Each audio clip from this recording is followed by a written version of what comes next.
Assalamualaikum warahmatullahi wabarakatuh. Saya Faris Abdul Aziz, NIM 23034190057.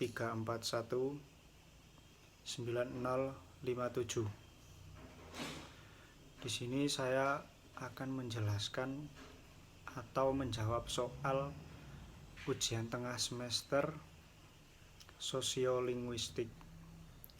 Langsung saja soal yang pertama. 1. Jelaskan apa yang dimaksud dengan sosiolinguistik. Sosiolinguistik adalah cabang linguistik yang mengkaji hubungan antara bahasa dan masyarakat penuturnya. Menurut C.A. Fishman, sosiolinguistik adalah kajian tentang ciri khas variasi bahasa, fungsi-fungsi bahasa, dan pemakai bahasa. Ketiga unsur selalu berinteraksi, berubah, dan saling mengubah satu sama lain dalam masyarakat. Soal yang kedua. Jelaskan bagaimana kaitan sosiolinguistik dengan ilmu lain.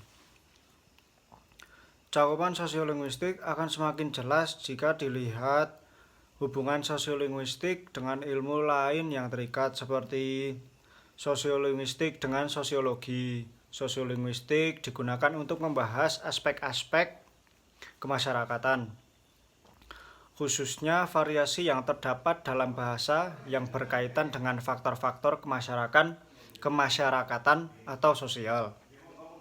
Dengan demikian, hubungan antara sosiolinguistik dengan sosiologi sangatlah erat. Sosiolinguistik dengan pragmatik. Bahasa apa yang digunakan oleh masyarakat sehingga menjadi lancar? Hal itu merupakan kajian sosiolinguistik. Sedangkan pengetahuan yang sama-sama dimiliki oleh pembicara dan mitra wicara sehingga komunikasi menjadi serasi. Hal itu merupakan kajian pragmatik. Lalu sosiolinguistik dengan antropologi. Antropologi mengkaji masyarakat dari sudut kebudayaan. Salah satu unsur kebudayaan adalah bahasa. Artinya, dengan bahasa, masyarakat dapat mempelajari kebudayaan. Bagi antropologi, bahasa seringkali dianggap sebagai ciri penting bagi jati diri sekelompok orang berdasarkan etnik. Masyarakat dapat diklarifikasikan berdasarkan etniknya.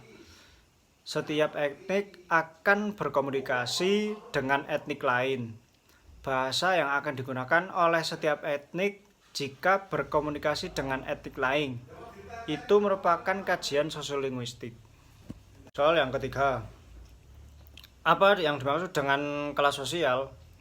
Kelas sosial adalah perbedaan hierarkis atau stratifikasi antara insan atas atau kelompok manusia dalam masyarakat atau budaya. Kelas sosial adalah pembedaan penduduk atau masyarakat ke dalam kelas-kelas secara bertingkat hierarkis, yang mana terjadinya pembedaan kelas dalam masyarakat tersebut didasarkan pada faktor ekonomi, pendidikan, pekerjaan, dan keterkaitan status atau jabatan seseorang anggota keluarga dengan status anggota keluarga yang lain. Bila mana jabatan kepala keluarga naik, maka status anggota keluarga yang lain ikut naik pula. Soal yang keempat. Adakah persamaan atau perbedaan bahasa berdasarkan kelas sosial di sekitar daerah Anda tinggal? Coba jelaskan. Saya tinggal di daerah perkotaan Wonosobo. Tetangga dan orang-orang di sekitar rumah saya itu berasal dari berbagai macam kelas sosial. Ada yang berada di kelas sosial tinggi, ada yang berada di sosial menengah, ada yang berada di kelas sosial rendah. Lalu jika orang-orang yang berada di kelas sosial tinggi, maka mereka akan menggunakan bahasa yang sesuai dengan kelas mereka.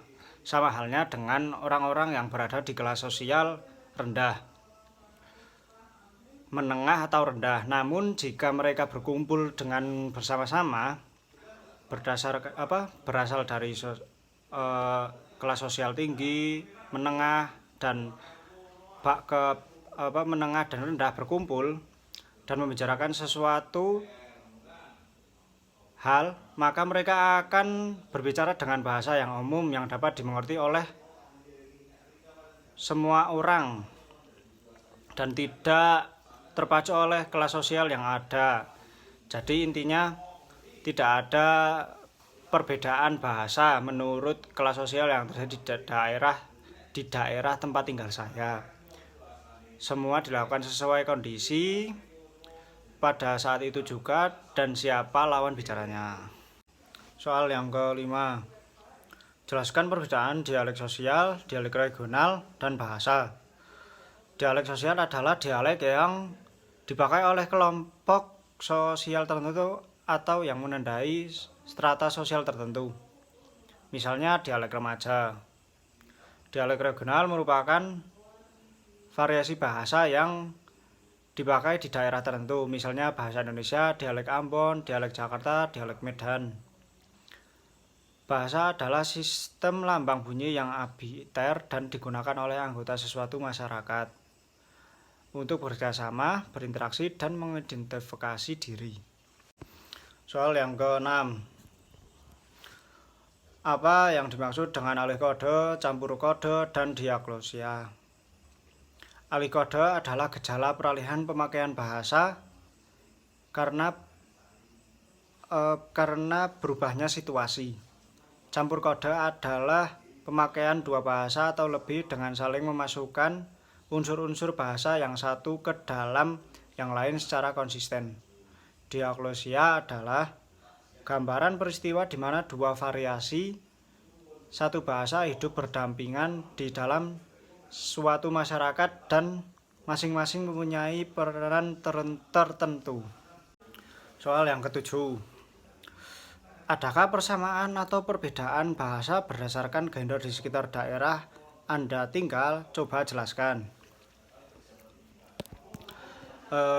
Ada perbedaan bahasa berdasarkan gender yang terjadi di daerah tempat tinggal saya. Gender sendiri merupakan pembedaan peran perempuan dan laki-laki yang dibentuk karena pemahaman yang tumbuh dan berkembang dalam masyarakat saat berinteraksi. Orang-orang di daerah tempat tinggal saya itu cenderung berkelompok sesuai gender. Jadi yang laki-laki bicara atau ngobrol dengan laki-laki, perempuan ngobrol berkumpul dengan yang perempuan. Biasanya perempuan itu lebih membicarakan hal-hal yang detail dibanding laki-laki. Contohnya perempuan itu biasa membicarakan tentang